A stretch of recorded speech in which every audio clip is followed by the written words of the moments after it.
What's up, everybody? My name is Tam, and welcome to my YouTube channel. Today, I'm going to talk about why it's important for ENFJs to date. So, ENFJs, as everyone knows, they're very intuitive, and so they pick up on a lot about people. But the longer they're around a person, the more teeny tiny nuances they're going to put together about said person. So even though they're highly intuitive, they're not magicians, they're not psychic, but they need time for their intuitive nature to take over, to create a rhythm, to figure things out. Sometimes who you see is not what you're getting. And ENFJs, one of the issues is they are super empathic, which means that people like narcissists or borderline personality disorder, they're probably going to be highly attracted to an ENFJ for that reason, because ENFJs will start to pick up, oh, that person has this need, or they have that need, or this is their love language, I want to do it, or they're needing me more, or they're excited when I point out how good they look. They need that. So subconsciously, the ENFJ is picking up on the other person's subconscious and what they need and what they want. Sometimes ENFJs will meet somebody who is not meeting all of the norm criteria. There's something that's different. There's something that's a little off. So ENFJs need to be prepared for that. ENFJs like closure. So one of the problems is they want to close the deal. They want to seal things. They want to get things going. They want to say, hey, you're my person. But that might not be the wisest idea. You need time for your intuition to work fully. Sometimes that means that ENFJ, your intuition is a pattern seeker. So you need to give it time for all the cylinders to be firing at once. It's not necessarily firing at first. You may look back a couple of months later and say, dang, why didn't I pick up on that? Or why didn't I notice that? It's because you still have to get to know people. You have to figure out their rhythms. You have to figure out, is this good for me? Is this bad for me? ENFJs can become very attached to somebody that they're learning to care about. And I would highly recommend that, in the sense that you don't want to live your life being too detached or not bonding with someone because of your own fears of getting hurt.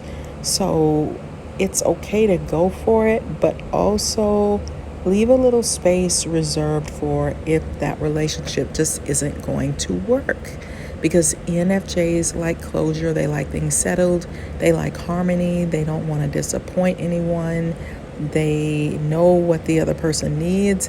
And if for some reason they start picking up on negative narcissistic traits, you need to be able to take the clippers and cut the person off and be okay with that. Stepping out of yourself, stepping out of that person, stepping out of your empathic nature, and be willing to let go. How many people do we know that stay attached to somebody for far too long because I don't want to hurt their feelings? You need to look out for yourself, because there are people, and that's why I wrote my book, The Workplace NaRCISSiST. You should check it out, because it's going to teach you about these people. And ENFJs have to watch out for these type of people, because they are vultures. They do not think like you. Mirroring. I was just listening to someone talk about mirroring. Friends mirror each other. I've gone out to eat with friends who order the same thing. Oh, that looks good. I think I'll have what you're having. It's a subconscious way of connecting. But I was reading about how narcissists can also mirror, and they're doing it to manipulate and take advantage. You might see something unusual in their eye contact, the way they look at you. They're too serious, like they're what is it, their empathy or their emotions are not matching said circumstance or situation or interaction or greeting. Like, they may pass by you and they're trying to get your attention and they're flirting, and then when you have a one-on-one, they're yes, no, there's a coldness. So, but then if you look at them and smile like, hello, remember, you like me, they might smile back. They might mirror back to you what you're mirroring to them, because narcissists have difficulty deeply connecting to people sometimes, forming real, genuine relationships with people. That can be tough for a narcissist. Can draw an empathic person or any person into someone is rejection. Narcissists can be great at rejecting you, being cold. Like when they're flirting, they might be the kings and queens of playing hard to get. And you're like, okay, this person seems to be enjoying the attention that I'm giving them based on, oh, you look really nice today. Oh, you look handsome. You look pretty. And they just eat that up. They love it. But you don't really feel anything in return. Like, they're not giving it back to you. They're not saying anything nice. It's all about them. It's all about the aesthetic. It's all about looks and things that really don't have any depth to them. And this person just seems to not be connecting. They seem to be rejecting, but they're doing all kinds of things to seduce you, to reel you in a very rejecting way. That's the best way I can explain it. When someone is rejecting you or pushing you away, ENFJs are going to fight for harmony. They're going to fight to make things right, to make things better, hey, don't you like me? I'm used to being liked. You're pushing me away, and I'm going to convince you that we can be friends. I have learned that when you're getting those signals that there's something up with this person, you need to pay attention. There's a reason why you're feeling those things. It's probably best not to connect with that person if you can help it.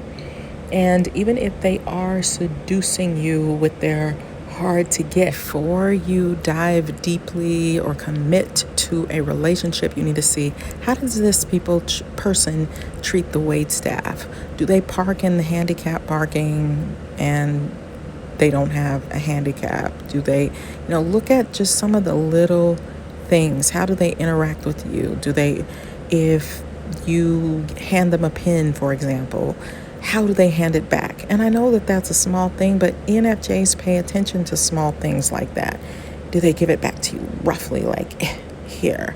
Or there's gonna be something about some narcissists. Now, some of them are so charming and charismatic, they will pull one over on you, which is why you need to get to know people and date. Dating is a good thing.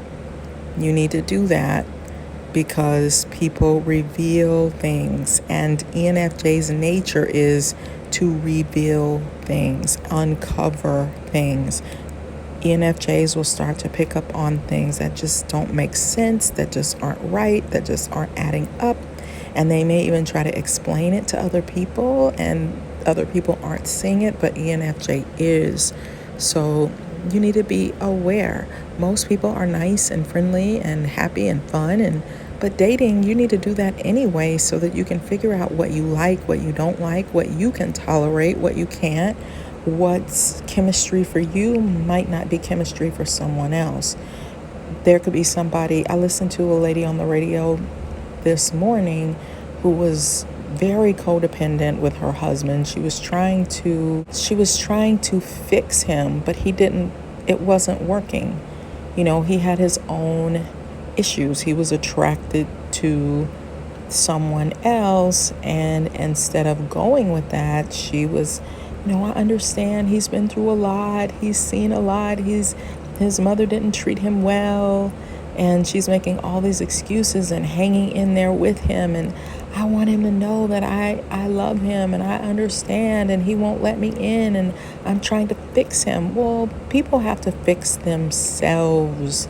That's not your job. I mean, if you're married, yes, I understand to a certain degree you are tied, but that person still has to be willing to work for whatever issues that they're having. You can't resolve a lot of emotional or internal battles for a person. So be willing to let go when you see a bunch of red flags instead of hanging in there because you don't want to hurt the person's feelings and you don't want to deal with the wrath or of the person, or you're making up excuses for the person. Well, maybe it's this or maybe it's that. You need to hardcore take a look at the things that you don't want to look at so that you don't end up in a situation that you really regret years later. So my advice, date. You may not like dating, but it's important. You need to do it and be open to what your ENFJ nature picks up on, even if you don't like it. Let's try not to stay in denial. So if you're having difficulty with a relationship or you just want to understand yourself better, check out my book, Flip the Script on Love. Definitely check out my book about narcissism. Be sure to subscribe, share my videos with people who need to know about dysfunctional narcissists and ENFJs. And I'll see you amazing friends on the next video. Thanks for watching. Bye.